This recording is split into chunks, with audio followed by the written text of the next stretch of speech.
Ya, Anda kembali menyaksikan Liputan 6 Daerah Jawa Timur bersama saya, Imam Fawaid. Saudara, tak ada kata menyerah dari polisi untuk memberantas narkoba. Di Banyuwangi, dalam 2 pekan operasi Tumpas Semeru, polisi meringkus 43 tersangka penyalahgunaan narkoba serta obat keras berbahaya. Petugas menyita 1,6 kg sabu-sabu serta 11.000 pil koplo. Dalam 2 pekan operasi Tumpas Semeru 2024, aparat Polresta Banyuwangi membongkar 39 kasus penyalahgunaan narkoba dan obat-obatan terlarang. Dari jumlah itu, 43 tersangka dibekuk mulai dari pemakai, pengedar, hingga kurir narkoba. Kapolresta Banyuwangi Kombes Polisi Nanang Haryono menjelaskan, selain menangkap tersangka, polisi menyita 23 jenis barang bukti, antara lain 1,6 kg sabu-sabu, 35,71 gram ganja, 53 butir ekstasi, hingga 11.078 butir pil koplo alias pil double L. Polisi juga menyita barang bukti lain diantaranya 1 pipet kaca sisa sabu-sabu, 24 bendel plastik klip, 348 buah kantong plastik, 7 buah timbangan elektrik, serta 1 motor. Semakin banyaknya barang bukti narkoba yang disita polisi diharapkan mampu mengurangi peredaran obat terlarang di Banyuwangi. Namun operasi pencegahan peredaran narkoba masih terus dilakukan petugas agar Banyuwangi terbebas dari peredaran narkoba maupun obat keras berbahaya. Di 2024 43 orang, naik lagi 23%. Ini yang saya sampaikan yang sangat signifikan adalah barang bukti. Barang buktinya 2023 40,9 gram yang obat, berarti 1,5 kilo aja enggak nyampe. Sedangkan di 2024 1,598,14 gram. Para tersangka dijerat dengan pasal berlapis tentang kesehatan dan penyalahgunaan narkoba dengan ancaman hukuman paling lama 12 tahun penjara atau denda 5 miliar rupiah. Taufik Ferdiansah melaporkan dari Banyuwangi. Saudara, seorang sopir truk ditemukan tergeletak di tepi jalan Pantura Pasuruan dengan luka akibat senjata tajam.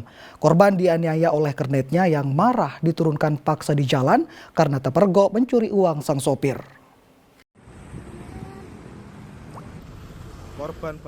Sambil memegangi bagian perutnya yang terluka parah, seorang sopir truk tergeletak di depan kendaraannya yang masih menyala di tepi jalur Pantura, Desa Bendungan, Kecamatan Keraton, Pasuruan, Senin sore.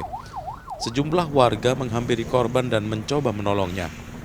Korban, sopir truk Muhammad Samsul, warga Kademangan, Probolinggo, mengaku dianiaya oleh karnetnya sendiri bernama Lukman, warga Lumajang. Saat itu Samsul geram karena Lukman kepergok mencuri uang miliknya, sehingga Lukman diturunkan paksa di pinggir jalan di Probolinggo. Ternyata Lukman marah dan menganiaya Samsul dengan senjata tajam hingga terluka. Tahu-tahunya saya orangnya minta tolong. Minta tolong ya? Itu di sebelah truknya? Ya, sebelah truk atau di tengah jalan. Di tengah jalan.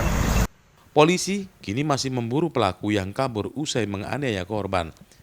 Telah terjadi pembacokan di jalur Pantura tersebut dan kronologinya yang diketahui adalah korban saat kencing dibacok oleh tersangka, dan saat ini korban dirawat di rumah sakit RSUD Bangil.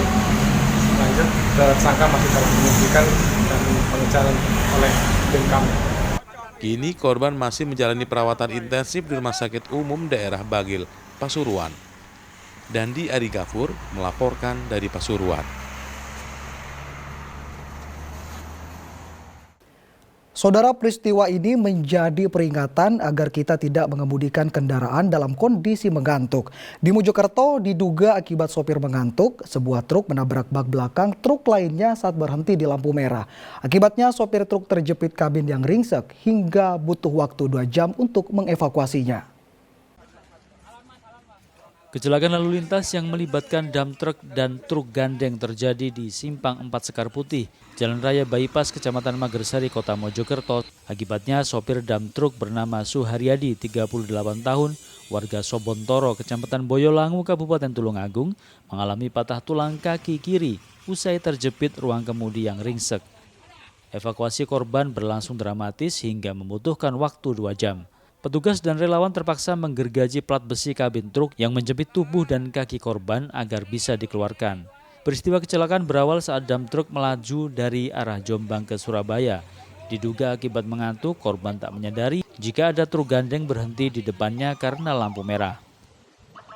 Truknya melaju dari arah mana? Dari arah sana. Arah Jombang. Ya arah Jombang.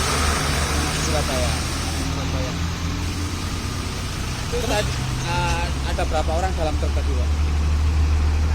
Satu. Cuma sopirnya saja. Ya sopirnya. Berapa lama Pak tadi evakuasinya, Pak? Kurang lebih 2 jam lah. Apanya yang nyangkut tadi itu, Pak? Nyangkut apanya tadi? Yang kejepit apanya? Kakinya mas. Kakinya.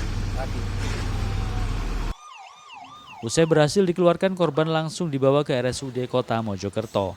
Selain satu korban luka, peristiwa ini juga mengakibatkan arus lalu lintas dari Jombang ke Surabaya serta arah sebaliknya macet. Dia Eko Purwoto melaporkan dari Mojokerto. Peringati Hari Batik, siswa di Sidoarjo diajari cara membatik tradisional.